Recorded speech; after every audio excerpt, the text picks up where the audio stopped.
Senator Deakin. Thank you, Your Honour. Senator Gold, on October 29th, the growing issue of bank-related fraud was examined by Radio-Canada's investigative journalism show, La Facture.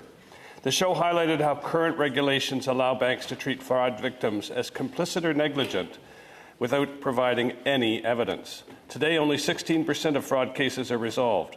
Currently, our banks arbitrarily decide that the victims are themselves guilty in 84% of cases. In the UK, banks have been forced to take responsibility, with the burden of proving fault commonly being placed on banks versus victims.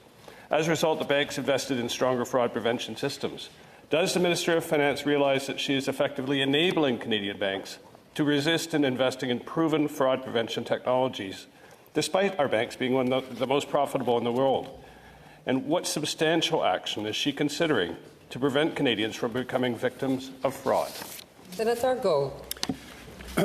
Well, thank you for your question. Let me begin by assuring this chamber and Canadians that Canada and the Government of Canada has no tolerance for fraud of the kind that you've described. I've been informed that the Financial Consumer Protection Framework, which was introduced in 2022, requires banks to address consumer complaints within 56 days of submission.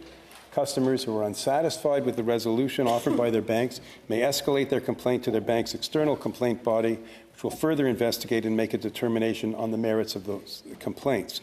The federal government is also taking action to ensure that Canadians are protected. This includes designating, as of November 1st, 2024, an independent and transparent not-for-profit organization called the Ombudsman for Banking Services and Investments as the single external complaints body for Canada's banking sector. This means that Canadians who feel they have been treated unfairly by their banks can access an impartial mediator to help resolve their complaints. Senator Deakin, Nova Scotia. Thank you, but unfortunately all those things you talk about are about resolving fraud once it occurs. Our bank's primary job is to protect our savings. If robbed in the past, they were responsible. Today, it's their customers that are being robbed, mainly due to the bank's outdated processes and digital systems.